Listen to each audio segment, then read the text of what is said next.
우리 주님, 사망 권세를 깨뜨리고 가두었던 그 무덤에서 다시 살아나셨습니다. 부활의 첫 열매 되신 우리 주 예수 그리스도께서 우리에게도 말씀하셨습니다. 평강이 있을지어다. 여러분들의 삶 속에 예수 그리스도의 평강이 임하길 간절히 축원합니다. 오늘 아침에 좀 몸이 좀 많이 저혈압 환자인데 너무 많이 좀 깔아져서 조용히 기도하는 가운데 이런 이미지가 하나 떠올랐어요. 예전에 한번 산에 가서 봤던 것이 다시 떠올랐는데, 생명 있는 나무는 죽은 바위도 깨트리고 솟아난다는 거예요. 우리들의 삶 가운데 여전히 바위 같은 일들이 많아 답답하고, 커다란 바위가 내 인생 가운데 터글하게 가로막고 있다 할지라도 예수 부활의 그 생명이 내 안에 있다면, 부활하신 주님께서 내 안에 계시기에 우리들의 삶은 그것을 능히 이겨낼 줄 믿습니다.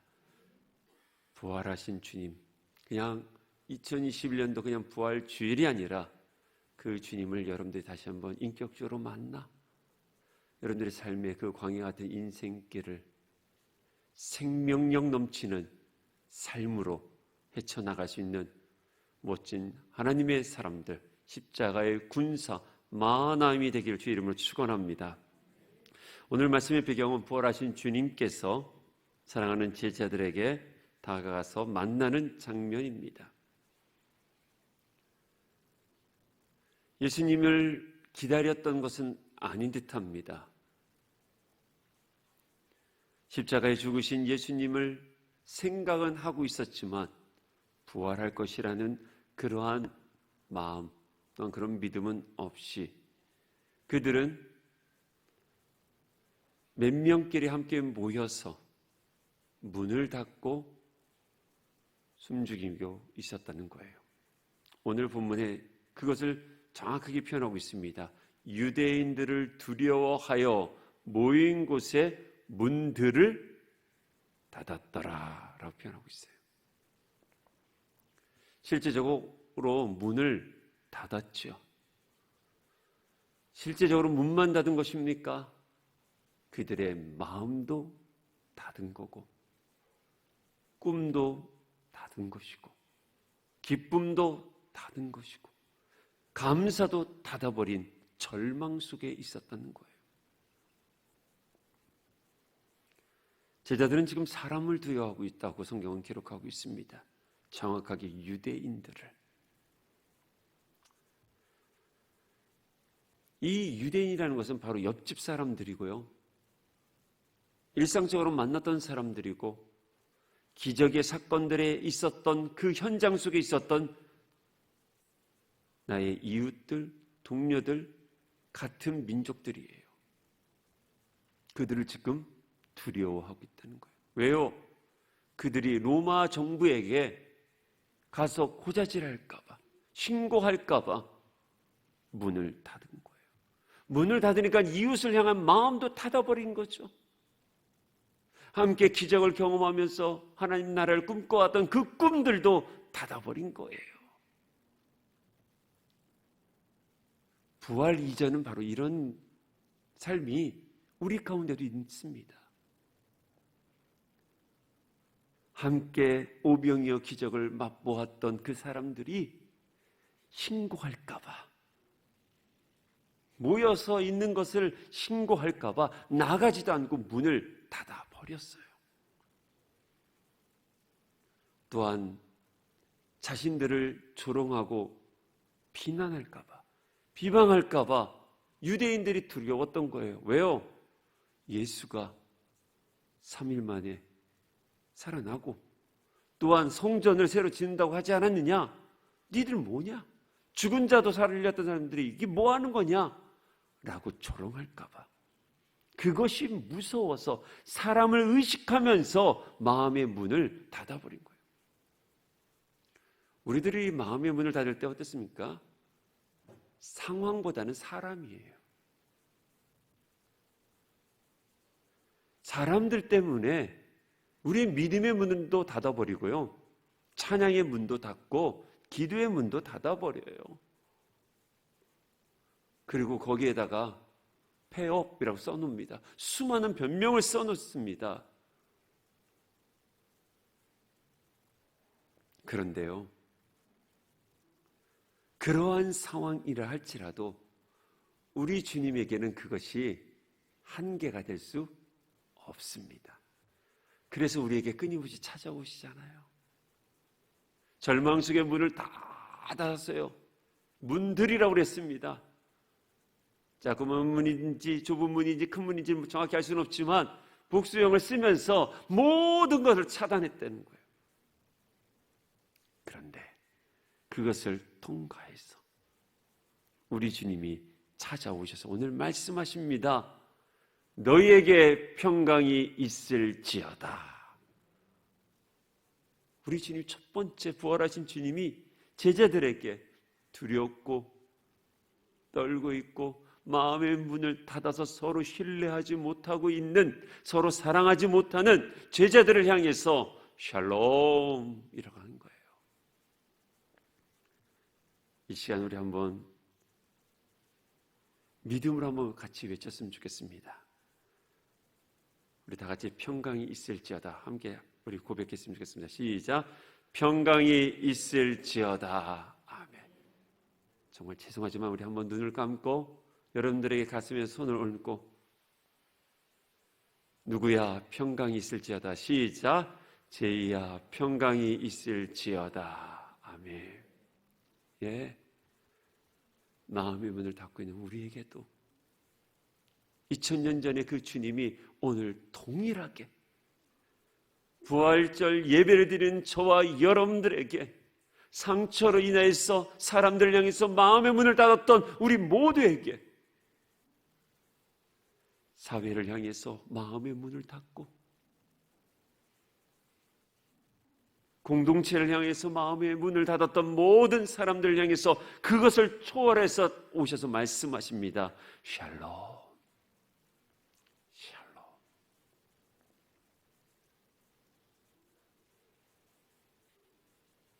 이 샬롬이 임하면서 어둠이 점점 거쳐갑니다. 샬롬이 임하자 감사가 조금씩 열려지기 시작합니다. 마음의 문이 열리기 시작했다는 것입니다. 그러니까 어떻게 됩니까? 변화가 일어나는 거예요. 그래서 문을 안에서 잠그렸으니까 안에 있었던 제자들이 문을 열기 시작합니다. 마음의 문을 여는 거는요, 누군가가 해줘서 열지 않아요. 여러분들이 열어야 돼요. 상대방을 향해서 문 열으라고 하지 마시고 내가 열어줘야 돼요. 왜요? 우리 안에 샬롬, 그 샬롬이 있잖아요. 여전히 환경적으로 저 사람은 변하지 않습니다. 여전히 여러분들이 고민하고 있는 그 상황들, 회사의 형편들, 막연한 그 미래들, 언제까지 그 안에 갇혀 있겠습니까? 내가 열어야 돼요. 왜요? 샬롬이 있잖아요. 우리 주님의 평강이 우리 가운데 있잖아요. 그래서 제자들은요, 변합니다. 문을 박차고 나갑니다. 계속 사람을 의식했던 삶이 변화되어서 담대히 사람 앞으로 나아가는 거예요. 샬롬이 가득한 얼굴로 여전히 제자들을, 사도들을 잡으려고 했던 많은 바리새인들이 있는 삶의 자리로 그대로 나아갑니다. 그러나 이전과 다르게 평강이 있었던 거예요. 사랑하는 성도 여러분, 부활절 이후 어떻게 살아갈 것인지 생각해 보셨습니까? 생각하셔야 돼요. 그래야지만 우리가 평강을 잡을 수 있어요. 만약 그냥 부활절 주일 그냥 2021년 주일 4월 4일 주일 부활절이라네? 아싸 오늘 계란 먹겠네? 그 계란 가지고서 장조림해 먹을까? 그런 생각하면 안 된다는 거예요. 과연 우리는 어떻게 보내야 할까요? 그래야지만 2000년 전에 있었던 그 사건이 나의 믿음의 현장 속에 임재하고 현현되어서 부활의 증인의 삶으로 또한 평강에 있는 믿음의 사람으로 나의 삶의 자리를 바꿔갈 수 있다는 것입니다. 그래서 우리 주님께서 말씀해 주셨죠. 두려워하고 있는 제자들에게 평강을 얻으라고. 난 너희들이 평강을 얻기를 원한다 라고 선포를 합니다. 그것을 아멘으로 받아들여야지 그 평강이 내 안에 임하는 것이죠. 자, 그렇다면 이 평강을 우리는 과연 어떻게 얻을 수 있을까요? 첫 번째로 평강을 얻기 위해서 첫 번째 부활하신 예수님 평강을 누리기를 원하신다의 그 첫 번째입니다. 자기가 만든 생각을 없애야 한다는 거예요. 우리 젊은 사람들이 그런 얘기에 소설을 쓰네 라고 하죠. 제가 가끔 우리 둘째한테 좀 표정을 이렇게 있으면 제가 얘기합니다. 너 뭐가 때문에 그러니 뭐 때문에 그러니 싹 얘기하면 아빠 소설 써? 그러더라고요. 우리는 계속 내가 생각을 만드는 우리 능력을 가지고 있는 존재예요. 우리는. 근데 두려움과 염려, 불안으로도 생각이 계속 만들어져요. 반대로 믿음의 의지를 가지고 있어도 생각을 창출할 수 있어요. 이거는 누가 결정하냐? 여러분들이 결정하는 거예요. 어려운 고난이 있을 때, 낭떠러지에 있을 때 어떤 생각을 하냐가 되게 중요해요. 근데 평강을 얻기 위해서는 내가 만든 생각을 없애야 돼요. 그래서 우리는 기도를 통해서 반출을 하는 거예요. 내 생각과 하나님이 주신 마음의 기도와 같은지 크로스오버를 시켜야 돼요. 그래서 하나님의 뜻이 아닌 걸 어떻게 해요? 잘라내는 훈련이 기도 생활이거든요.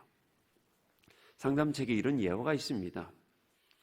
어떤 분이 자기가 자꾸 계속 쥐 같다고 생각이 되어지는 분이 있는 거예요.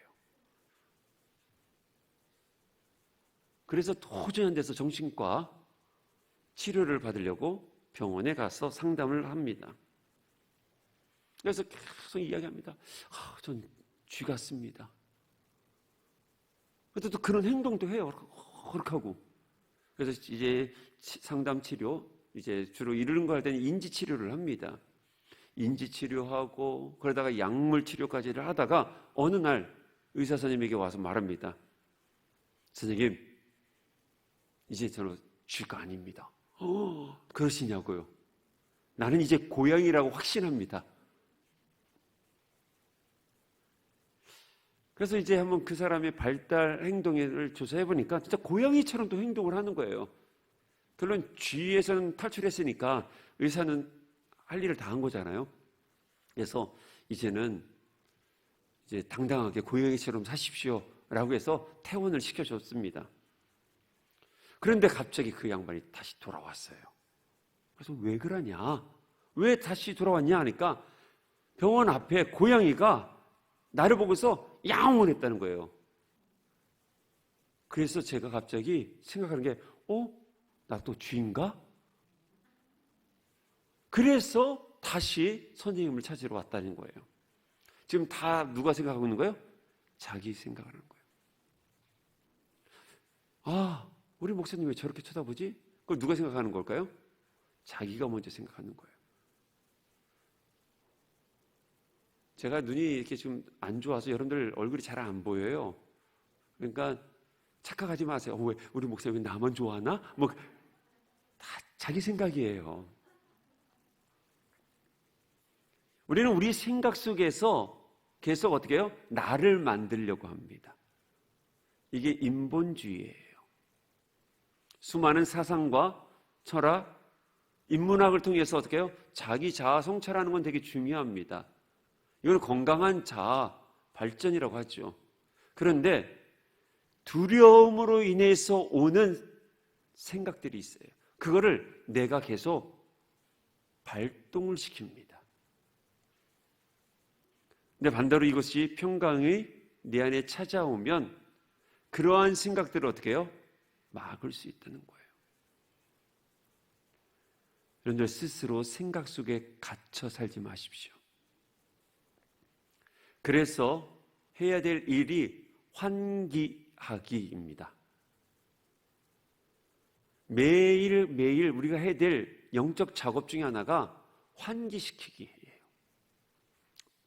이 코로나 시대에 환기를 잘 시키라고 이제 전문인들은 얘기를 합니다. 바이러스가 바람으로 날아가게끔 마찬가지입니다. 생각은 쌓이게 되어 있어요.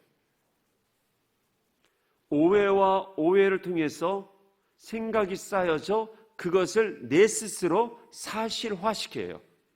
근데 다른 사람이 보기에는 사실이 아닌데 내 스스로 사실화시킨다는 거예요. 이거를 디펜스 메커니즘이라고 하죠. 자기 합리화.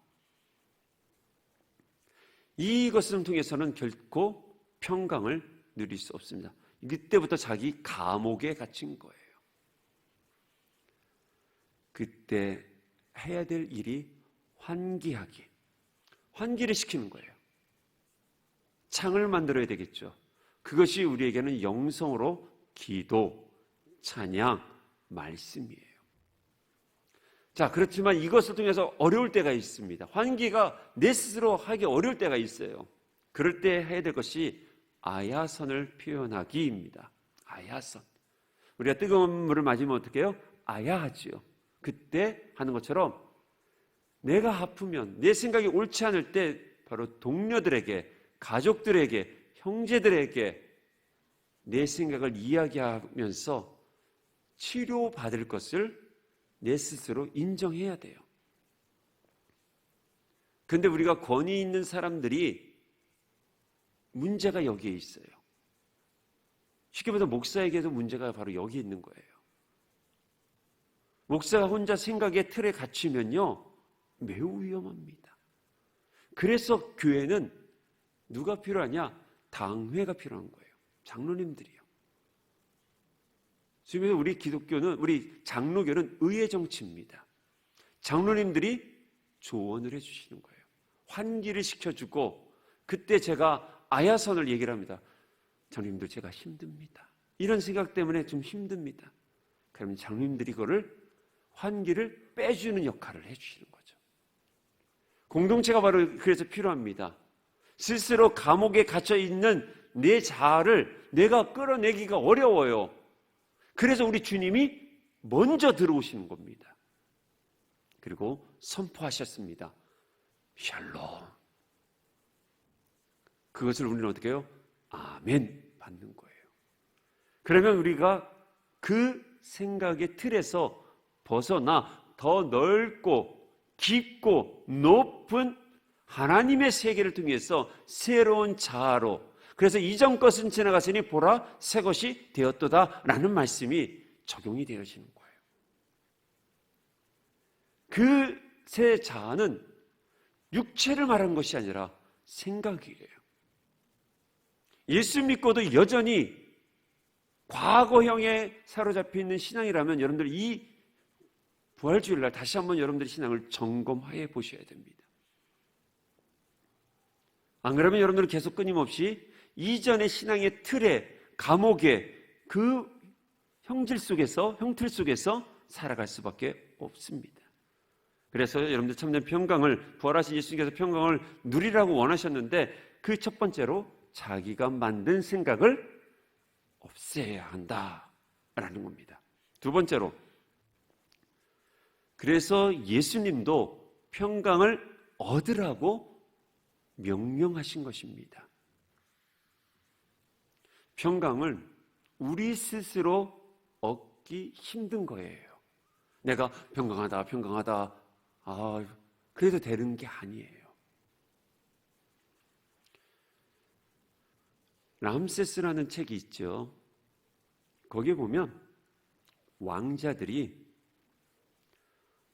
파라오가 되기 위해서 벌판에서 거친 소들과 싸우는 이야기들이 나옵니다.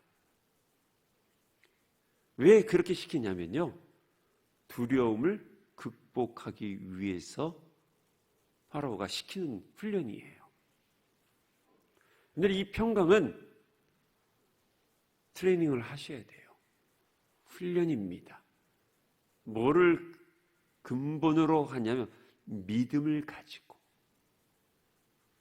믿음의 의지를 가지고 십자가 앞에 나아가서 그 십자가의 능력을 그대로 믿겠다는 노력이 필요해요. 아멘을 할 수 있어야 된다는 얘기예요. 이거는 내가 해야 될 일이에요. 주님께서 평강을 해도 내가 안 받아들이면, 내가 노력해서 받아들이지 아니한다면 우리 주님은 그거 걷어가시는 거죠. 주의 말씀을 통해서 오는 평강을 신뢰하고, 주님의 말씀을 통해서 내 삶 가운데 어루만져지는 하나님의 손길의 그 샬롬을 내가 믿는 거죠. 그걸 믿음의 의지라고 저는 늘 표현하고 있습니다. 믿음의 의지를 가지고 아멘 하는 거예요. 그리고서 어떻게 해요?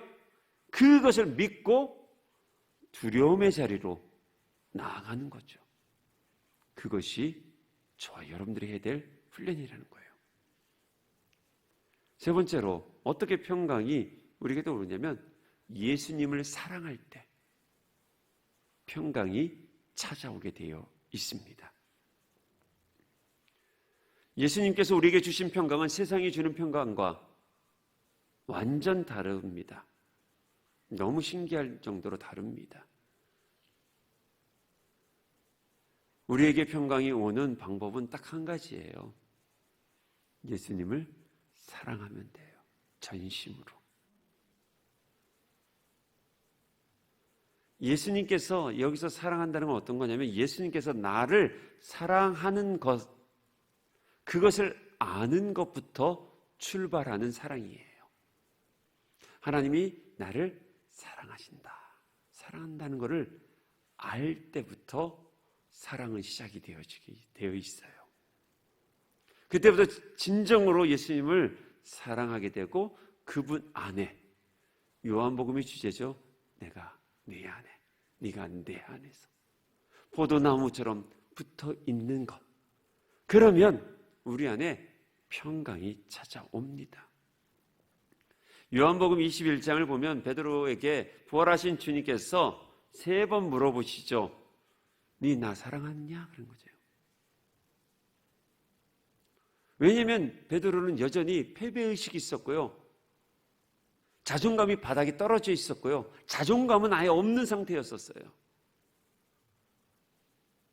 탑 리더였었던 베드로, 예수님의 오른팔이라고 했던 베드로가 지금 하는 것이 뭡니까? 옛 자리로 다시 돌아갔잖아요. 그래서 주님께서 회복하고 싶었던 것이 바로 사랑이죠. 사랑을 통한 평강. 그래서 부활하신 우리 주님께서는 오늘 우리에게도 말씀하십니다. 평강이 있을지어다. 이것을 아멘으로 받아들이고 여기서부터 주님을 알아가는 신앙이 출발되어지기를 간절히 소망합니다. 우리 또한 주님께서 부활한 이후로 어떻게 살기를 원하셨냐면, 두 번째로 부활하신 예수님은 사명자 되기를 바라신다는 거예요. 원하신다는 겁니다. 19절에 주님이 제자들에게 평강이 있을지어다 라고 말씀하셨죠. 그리고 21절에도 또 말씀하십니다. 또 이르시되, 반복 강조입니다. 너에게 평강이 있을지어다. 아버지께서 나를 보내신 것 같이 나도 너희를 보내노라 라고 말씀하십니다. 첫 번째 샬롬은 두려움을 이겨내는 샬롬이었어요. 그러나 두 번째 샬롬은 사명에 대한 샬롬이에요. 명령형으로 써 있습니다. 부활하신 예수님을 만난 제자들 얼마나 기쁠까요? 말씀을 준비하면서 저희 동인이가 이제 내일 군대 가지 않습니까? 여기 아까 스님이 찬양한 거 아닙니다. 제 아들이잖아요.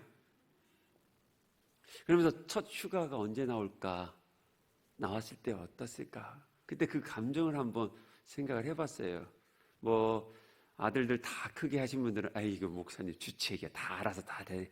그렇죠. 당사자는 또 그렇지 않거든요. 아마 처음 왔을 때, 첫 휴가 왔을 때 참 많은 다른 어떤 감정이 제 안에 있지 않을까 생각이 되어집니다. 여러분들, 근데 부활하신 예수님, 만났던 제자들의 그 감정은 얼마나 벅차올랐을까요? 처음에는 무서웠죠. 그런데 어때요? 그래서 어떤 분이 저한테 그런 얘기를 하시더라고요. 목사님, 그냥 1년에 딱 한 번만 엄마 생일날 엄마 한 번 다시 봤으면 좋겠어요 라는 얘기를 하시더라고요. 얼마큼 그리웠으며, 삶에 힘들 때마다 엄마 사진 꺼놓고서 위로를 받고 새 힘을 얻는 그분의 고백이에요. 1년에 한 번만 엄마 얼굴 봤으면 좋겠다. 제자들도 그랬잖아요. 모든 것이 끝났다. 우리는 이제 마이너스 인생이다. 우리는 절대로 이제 플러스 인생이 될 수 없다. 그러면서 다 문을 닫고 있는 그때 주님이 찾아오셨잖아요. 도마는 그래서 예수님의 못자국난 걸 다 만져보잖아요. 그때 이후로 얼마나 기뻤을까요? 얼마나 행복했을까요?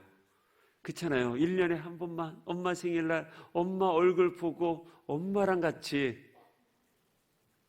엄마가 해준 밥을 먹으면 얼마나 행복할까요? 제자들도 마찬가지예요. 십자가에서 죽으신 예수님만 생각을 했어요. 그 생각 속에 다 갇혀 있었던 거죠. 그러다 보니까 미래가 보이지 않는 거죠. 현실은 늘 절망적이죠. 십자가에 달린 예수만 바라보면요, 현재 부동산도 걱정되고요, 나 집 없는 것도 걱정되고요, 자식 진로도 문제, 결혼 문제, 수많은 생각들이 있습니다. 갇혀 있을 수밖에 없어요. 제자들이 그랬잖아요. 근데 주님을 딱 만나니 그 모든 것이 바이바이 되잖아요. 모든 것이 끝났잖아요. 그래서 부활은 믿는 성도들에게는 충격이에요. 부활에 감격 있는 사람들은 해머로 한 대 딱 맞는 그런 경험이 있어요. 왜요? 내 옛자가 다시 부활하신 주님과 함께 깨지고 새로운 자로 나오기 때문에 내가 이래? 라고 하는 거죠. 부활하신 주님께서 그랬는데 거기서 끝나고 축제하고 밥 먹고 다 가면 좋아요. 1년에 한 번 만나는 엄마가 힘들어서 만났어요. 엄마랑 밥 먹고 너무 좋아요. 근데 엄마가 헤어질 때 그런 얘기를 하는 거예요. 너 잘 살아야 돼. 너 동생이랑 잘 살아야 돼. 형제들과 잘 살아야 돼. 근데 형제들에 대한 미움이 있고 아픔이 있었던 거예요. 근데 엄마가 그 얘기할 때 얼마나 힘들까요? 지금 제자들도 마찬가지예요. 지금 내 안에 은혜는 받아서 샬롬이 있어요. 너무 좋아. 예수님과 함께 있었어요. 너무 좋아요. 그런데 예수님께서 이제 나 가야 돼 하면서 하신 말씀이 뭐냐면, 아버지께서 나를 보낸 것 같이 나도 너희를 보내노라. 어디로요? 세상으로. 가서 뭐 하래요? 평강을 전하라는 거예요. 과연 이게 가능할까요? 사명을 주시고 파송하시고 있는 거예요, 지금. 사랑하는 제자들을 파송하고 있는 겁니다. 다시 말하면 여러분들에도 이 시간에 샬롬이 전해져 있다면 나만 행복하고 나만 좋고 거기서 끝나지 않아요. 강조하시며 강조 명령형이에요. 나도 너희를 보냈노라.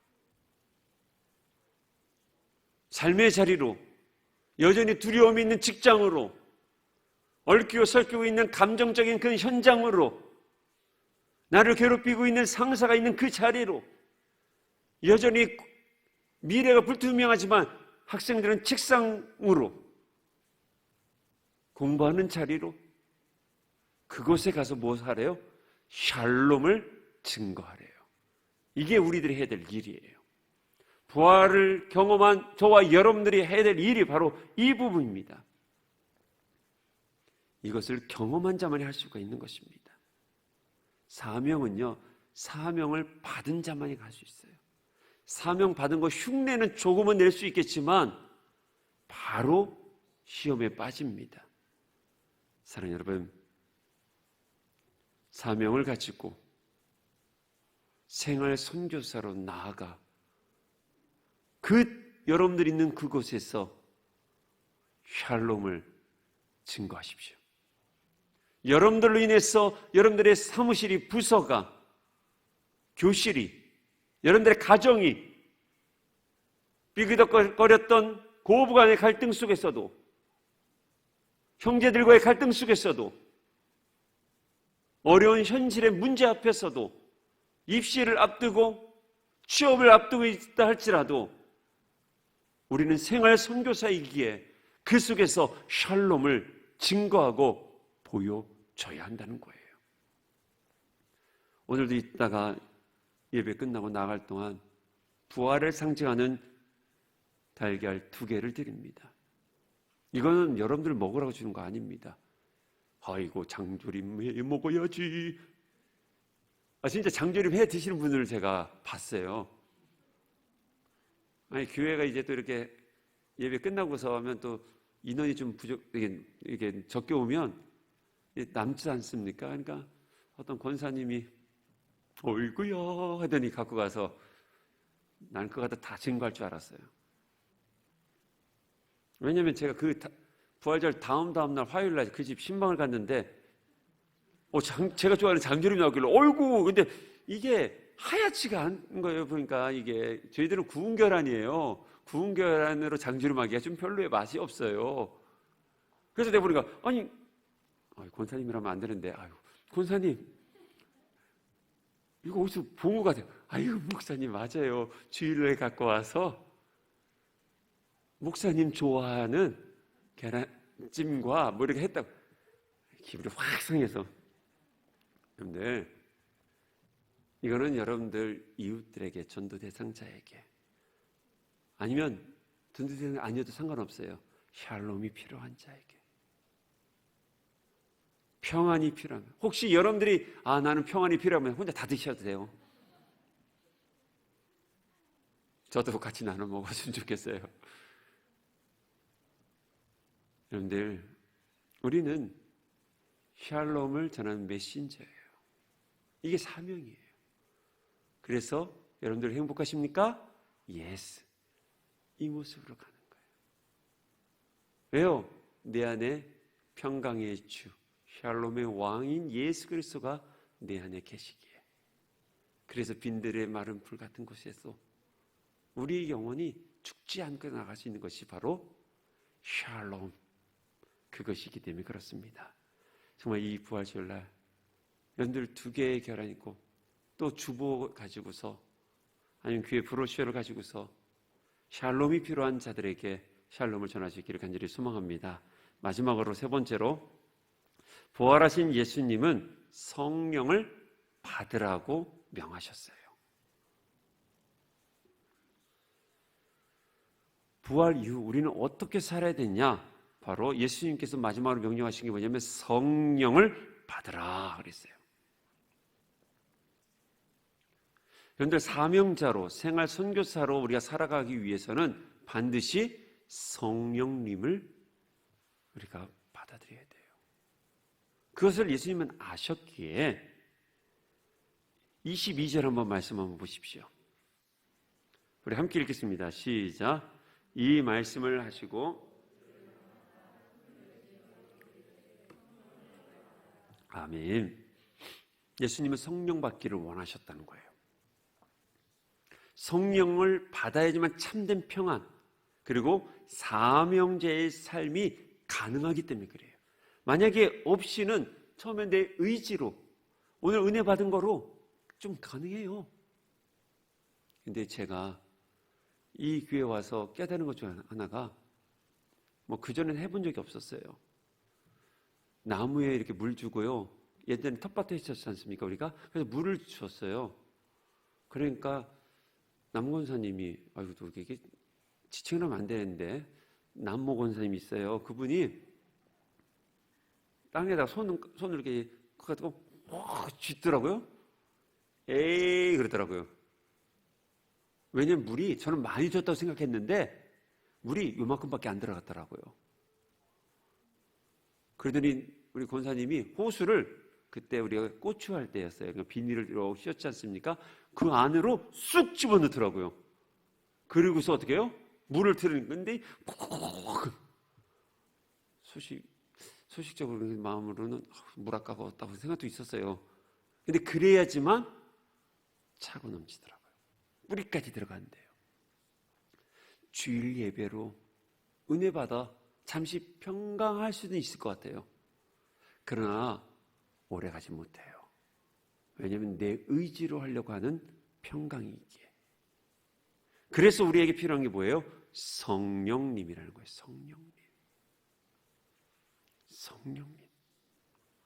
성령님이 오셔야 돼요. 근데 이거는 예수님께서 이전에도 계속 강조하셨어요. 요한복음 14장 16절을 보면, 내가 아버지께 구하겠으니 그가 또 다른 보혜사를 너에게 주사 영원토록 너희와 함께 있을지어다 그랬어요. 예수님은 성령님을 보혜사라고 하고 있어요. 이 보혜사를 억지로 좀 해석한다면 변호사, 상담자, 보호자라는 뜻이에요. 그런 의미를 가지고 있어요. 즉 성령님은 우리를 도와주시기 때문에 반드시 받아야 한다고 예수님은 명령하고 있어요. 예수 그리스도를 구주로 영접한 저와 여러분들은 누구를 사모하셔야 돼요? 성령 하나님을요. 근데 사실 제자들은 이때까지만 해도 성령을 경험하지 못해요. 언제요? 예수님이 승천한 후 마가의 다락방에서 모여 기도할 때 성령님이 임재하셨죠. 그러나 여기서 신학적으로 아주 중요한 의미가 있습니다. 그것이 무엇이냐면 성령님을 부어주시는 주체가 예수 그리스도라는 거예요. 실제로 제자들이 변화되는 성령을 만나고서부터 변화되어졌어요. 예수님이 선포하신 이후로 일어난 사건들이에요. 두려움이 있었던 제자들이 어떻게 해요? 변화되었죠. 나가서 복음을 증거하고요. 사람 눈치 보지 아니하고요. 의식하지 않고 병든 자들도 고치는 치유의 역사를 일으켰어요. 그리고 교회를 세웁니다. 교회를 건강하게 만들기 시작했습니다. 그러나 사실 우리는 다 아는 것처럼 제자들은 겁쟁이였죠. 사도행전 4장 18절을 보면 그들이 불러 경고하여 도무지 예수의 이름으로 말하지도 말고 가르치지도 말라, 그렇게 협박을 합니다. 겁쟁이였던 제자들이 예전 같았으면 어떻게 해요? 예습관이었으면 네, 죄송합니다 라고 했을 거예요. 그렇지만 성령 충만한 제자들은 이렇게 고백합니다. 베드로와 요한이 대답하여 이르되 하나님 앞에서 너희의 말을 듣는 것이 하나님의 말씀을 듣는 것보다 옳은가 판단하라. 우리는 보고 들은 것을 말하지 아니할 수 없다. 왜요? 충만하니까 말할 수밖에 없는 거예요. 그냥 터져 나오는 거예요. 두려움을 이겨낸 것입니다. 그렇습니다. 평강은 이렇게 담대함을 허락해 주는 거예요. 자, 그렇다면 어떻게 하면 성령님을 우리가 받을 수 있을까라는 거예요. 첫 번째로 힘들지만 은혜의 자리를 놓치지 말아야 합니다. 제자들은 두려웠지만 함께 있었어요. 그리고 모여서 기도했다는 거예요. 그 속에서 하나님 말씀을 다시 되씹으면서 기도했다는 거예요. 그래서 그 자리에 예수님이 오신 겁니다. 갑자기 성령께서 여러분들에게 임재하는 거 아닙니다. 예, 그렇게 할 수도 있겠지만 거의 그렇지 않아요. 왜요? 삼위일체 하나님은 인격체이기 때문에 그래요. 준비된 영혼 가운데, 깨끗한 그릇 가운데 주 성령께서 임재하고 있는 거지. 개망라한 천에 살다가 회심은 가능해요. 그러나 성령 세례는, 성령 충만함은 그렇지 않아요. 사랑하는 여러분, 은혜의 자리를 계속 사모하십시오. 그리고 은혜의 자리를 사모하는 자들과 함께 있으십시오. 그러면 그 속에서 영적 에너지가 일어날 수밖에 없는 거예요. 그래서 말씀이 살아나고 그 안에서 기도가 있고 찬양이 자연적으로 일어나는 거예요. 그런데 은혜 자리에 안 있고 세상의 자리에 있고 세상 사람들과 함께 있어 보세요. 거기에 은혜가 임할까요? 거기에 성령님께서 임하실까요? 거의 불가능합니다. 왜요? 취해 있는데, 거짓된 것으로 가득 차 있는데 그 안에 성령께서 평강을 주실까요? No. 그건 하나님을 만홀히 여기는 것입니다. 사랑하는 여러분, 힘들지만 은혜의 자리를 놓치지 말기를 소망합니다. 두 번째로, 자기 조절을 통해 숨을 놓치지 말아야 한다는 거예요. 숨.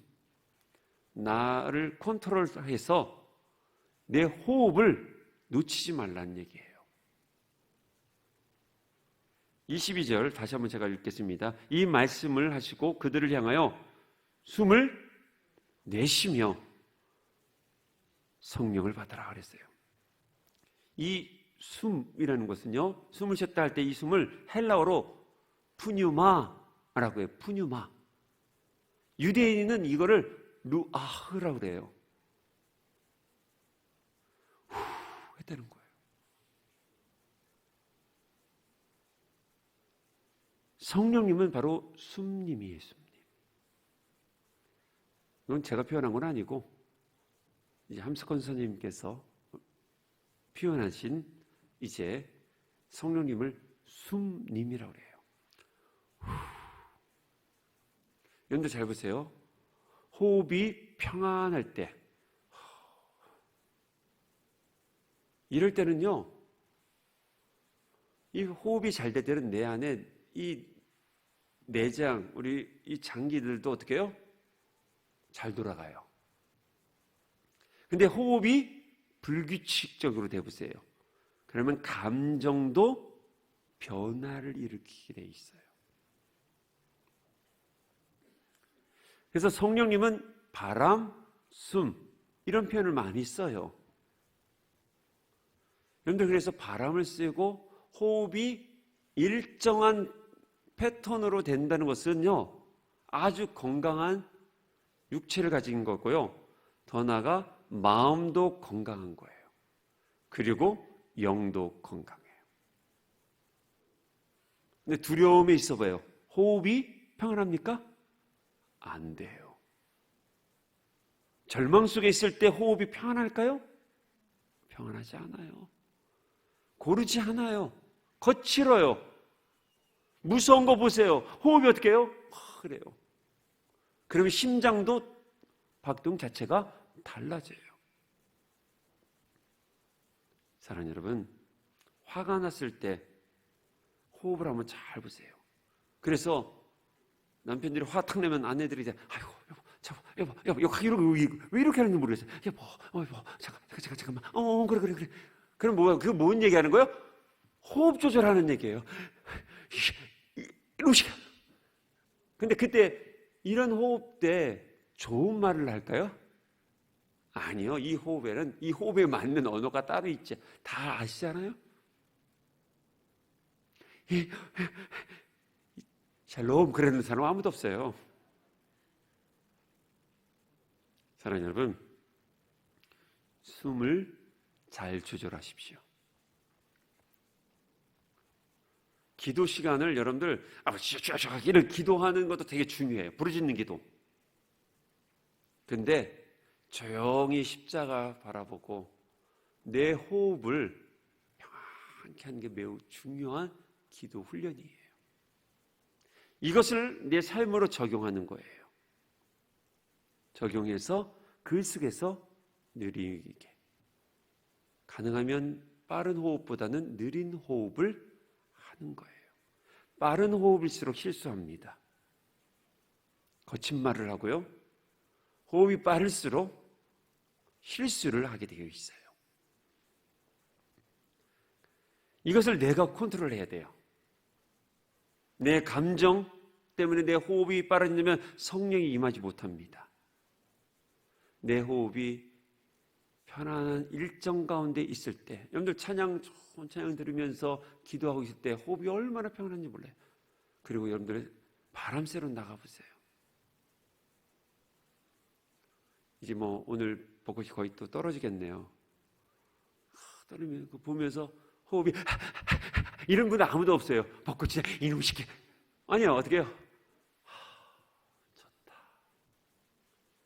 이때 우리 주님이 내 호흡으로 들어오는 거예요.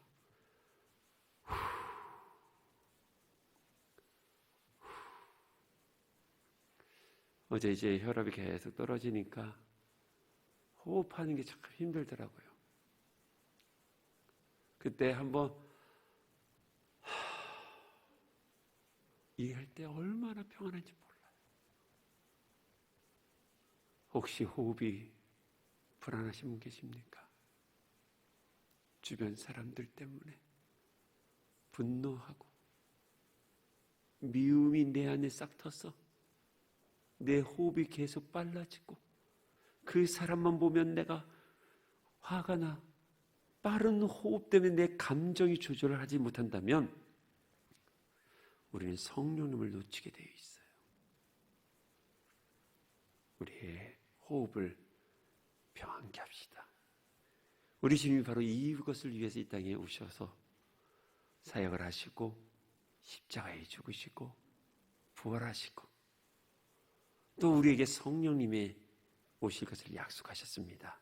사랑하는 여러분, 우리는 다시 삶의 자리로 돌아갑니다. 치열한 전쟁터 같은 곳, 그러나 그곳에 우리를 보내시는 하나님의 계획을 기억하시고 한 주도 샬롬의 메신저로 가서 평안을 증거하십시오. 그러기 전에 먼저 내 안에 평강을 여러분들 항상 추구하시고 우리의 바른 호흡을 통하여 하나님의 마음을 느낄 수 있는 그러한 성도 되기를 주임으로 축복합니다. 기도하겠습니다.